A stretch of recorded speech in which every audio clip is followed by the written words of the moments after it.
Hi, this is Swan with Swan Amity Studios, and we are looking at getting around a binding corner with a nice little mitering edge, just the way you want to do it in the machine. So easy to follow techniques. You can see that what we've done here is come up to the corner. We've turned the corner here, and we're ready to start the next line of stitching down this side. And we're going to turn the corner together in this next little spot. I've got tape set up here on my machine that is indicating 3/8 of an inch away from the needle position, so that I am going to get 3/8 of an inch seam allowance on my binding. I prefer this as it gives me a fuller appearing binding, and when I go to turn the binding over, is going to bring the edge of the binding right around to the line of stitching that attaches the binding. So the binding is going to be perfectly full. It's going to give me a really nice complete edge. You can see how nice that looks. It's exactly what we're aiming for. Gorgeous. That's what we want in a binding. We want to finish strong. So we're going to come around this edge. And I always start stitching from a new corner with a really close together stitch. So I'm going to start off with just my stitch length set at 1. And I want to take the first few stitches, at least a 1/2 inch worth, with the stitch setting at 1. I'm then going to change the stitch setting back to a 2.0, which is where I like to stitch most of the time, and take the pins out. Let's go ahead and stitch down that line, keeping our quilt edge in line with the tape so that we're getting a nice 3/8 inch binding edge, seam allowance there, however you prefer to think about that. Just staying lined up. Just doing a small piece today, which makes it really perfect to talk about binding in a short video. Now this video is just about turning the corner, and we're getting ready to do a really fantastic binding class for you. We'll be offering online this fall, so stay tuned. We're going to learn how to do all kinds of important binding techniques. Now as I'm coming up to the corner, you notice I've stopped short. I have a little piece of a leftover cardboard from a needle. It's just cardstock, so you can see it's not very thick, but it's thick enough that I can stick it away on my machine. I just kind of tuck it behind one of the knobs on my machine so that I always know where it is. And the reason that I keep it is that it's cut 3/8 of an inch wide. So as I bring it up to the edge, I want it to match up with the corner that we're coming up to, and the other line that we're going to, of the next side, the next border. And then I'm going to take a pin and mark that position so that I don't go past where I want to stop and create a 45-degree angle.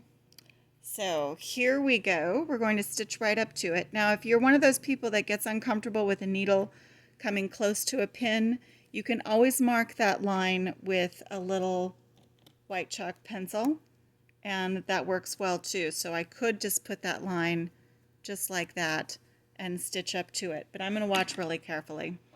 So here we go. We're going to come up to the pin, and I slow down my stitching just a little bit as I come up to it, and bam, right there, perfect.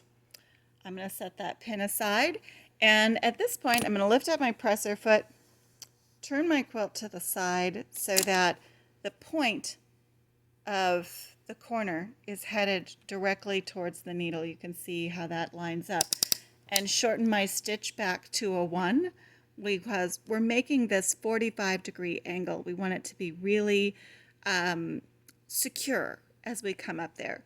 So we stitch away from that binding edge or seam allowance right into the corner with a shortened stitch. This is a 1.0 stitch. And we go ahead and break thread. There we go. See that nice 45-degree angle? Perfect. It's exactly what we were looking for. And we got it right from that point that we marked, 3/8 of an inch. So 3/8 of an inch, 3/8 of an inch, exactly right, 45-degree angle out to the corner. Now that's because we want a beautifully mitered edge.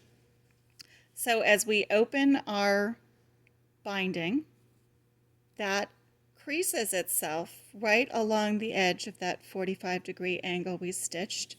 And we're just going to take a thumbnail, and I like to just kind of sharpen it a couple of times so it's really nice and creased. Then I'm going to take a pin and just anchor that little crease in place, just like that. And I'm going to come pull the binding the opposite direction along that new edge. And see how we're going to line up the binding edge of the turn right with the previous line from the previous border. So there's our previous edge. There's our new turn fold of the binding. We want them to line up really well. Too far over on the edge, you're going to get a lot of excess fabric out here. Pulled too tight and you won't get a nice straight corner. We're going to take a second pin and just pin that one into place. So I have a pin underneath holding the miter. I have, or a 45-degree angle, I have the pin on top holding that fold into place.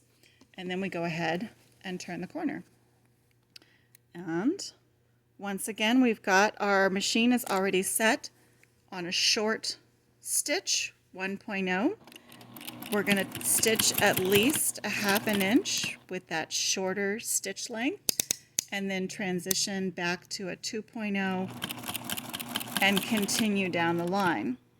Now that's how you turn a corner to get beautiful miters. Simple, using a basic marking tool. This is something you cut out yourself from any leftover piece of cardstock. Keep that handy. And you can see that what we've got here is a really great fold. When we open that up and we go to stitch it, look how nice that edge is going to be. Really nice miter edge.